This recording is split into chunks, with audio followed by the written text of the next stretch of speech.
Former Fox News harpy Megyn Kelly just declared war on a Hollywood heavyweight.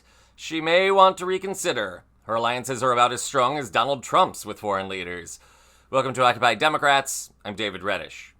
Megyn Kelly.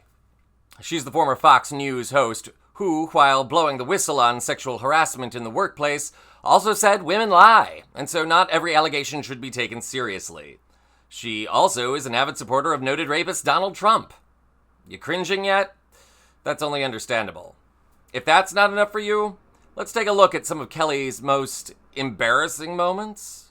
Is it true that you became a lawyer and you became gay because of Will? I don't know about the lawyer thing, but I think that Will and Grace thing and the gay thing is going to work out. You've had work done, which I think is to your credit, but you look amazing. Why did you say, I read that you said you felt you're not proud to admit you've had work done. Why not? We really want to talk about that now? Second Amendment, Got it. which we said that a leave it at that, well-regulated militia is important to our country. Thank you to our entire I think panel. that we have to step up. We're up against a hard break. Apologies, and Tom speak broke up. out. Sorry, they're wrapping me hard because we got a hard break coming up. Overnight, NBC's Megyn Kelly apologizing for this moment on her show Tuesday morning. What is racist? Because truly, you do get in trouble if you are a white person who puts on blackface for Halloween or a black person who puts on whiteface for Halloween.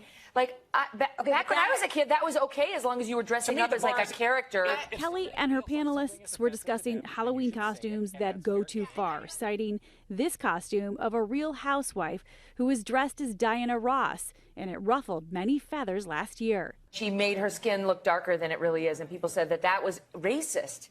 And I don't know, I thought, like, who doesn't love Diana Ross? It's not like she's walking around in I have general. not seen it. This morning, Kelly apologizing on her show. Good morning, everyone, and welcome to the show. I'm Megyn Kelly, and I want to begin with two words. I'm sorry.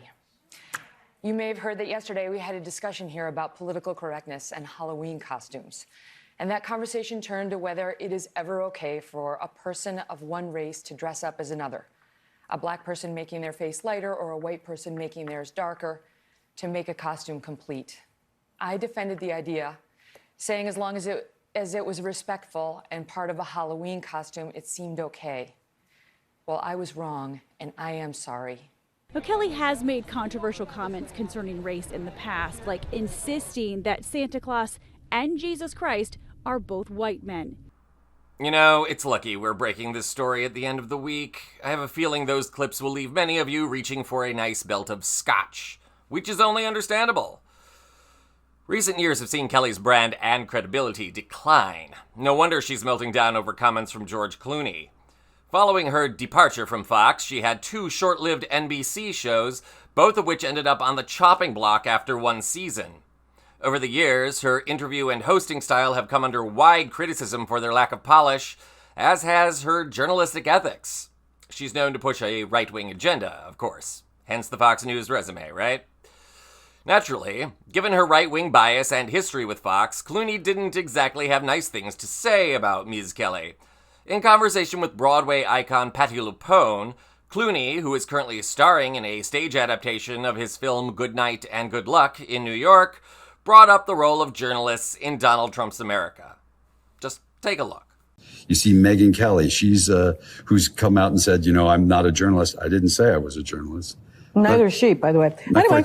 But I'm not quite sure what she's done. I've at least been to, Darfur and Sudan and the Congo and been shot at and to try to get stories out. I'm not quite sure what she has done to be a journalist.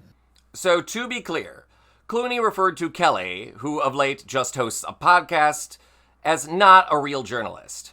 And the Karen that she is, Kelly played the victim and threw a massive fit. Have a look. We begin on the subject of George Clooney, who is busy trying to look 30 years younger than he actually is with weirdly dyed jet black hair, trying his hand on Broadway. He's starring in a play about Edward R. Murrow because Clooney fancies himself a journalist, you see, and has lots of thoughts on how journalists need to do journalism. So he and Broadway's biggest and oldest bully, Patti LuPone, she's an angry woman, very angry, like so many leftist women. So she and George get together and they start navel gazing on stage about themselves, of course, and their vaunted profession and how bad, how just terrible the media is. He actually thinks I'm objecting to something he put on his show about me. I have no idea what you put on your show about me. I couldn't care less, sir. I was mocking you for trying to lecture journalists on how to do journalism based on your own failure to speak truth to power. That's what you failed. You only did it when you knew your candidate was going to cost you up and down the ballot. And so Mr. Clooney is not quite sure what yours truly has done to be a journalist, which surprised me not at all. Not at all. Why would he know anything about the journalism career I have had? Absolutely none of my stories held any interest for George Clooney. Of that, I have no doubt. You see, I've spent the past 20 years interviewing people like Suzette Kelo, who owned the little pink house that got seized by her local government, declaring government domain, a decision that went all the way to the U.S. Supreme Court, like the cake baker in Colorado, who didn't want to bake a gay wedding cake because it violated his religious beliefs. Oh, and by the way, also the gay couple he offended. Oh, it gets worse. During a visit to a party honoring Time magazine's 100 most influential people, she doubled down on her remarks. You don't, on your show, also shy away from controversy. I saw that you addressed George Clooney's comments. Why did you feel the need to respond? Oh, because it's too delicious not to. Honestly, George Clooney trying to advise me on how to practice journalism. Take care, honey. Okay. You know what? He should call me up. I would love to talk to him about it. He's obviously got thoughts on me. So let's do that. Ma'am, this isn't Starbucks. You can't see the manager. It's also hilarious to me that she knocks Clooney for dyeing his hair, for a role no less, not to look younger. And I'm sorry, but that also invites remarks about Kelly's own attempts to defy age. Call her bleach blonde Botox Barbie. It's also kind of a head-scratcher that she seems to want to attack and commend Clooney at the same time. If Biden was going senile, should Clooney not have written his op-ed calling on Biden to drop out of the 2024 presidential race? And if he wasn't senile and Clooney is some kind of turncoat, then what's Megyn complaining about? You know what? In all seriousness, I think she's jealous. I bet Megyn Kelly has always wanted to do Broadway, like playing herself in a musical version of Bombshell. In case you missed it, that was the film based on her experience getting sexually harassed at Fox News. Here's one more idea for her big stage break. Karen the Musical. For once, Megyn Kelly would actually have some credibility. This is Occupy Democrats.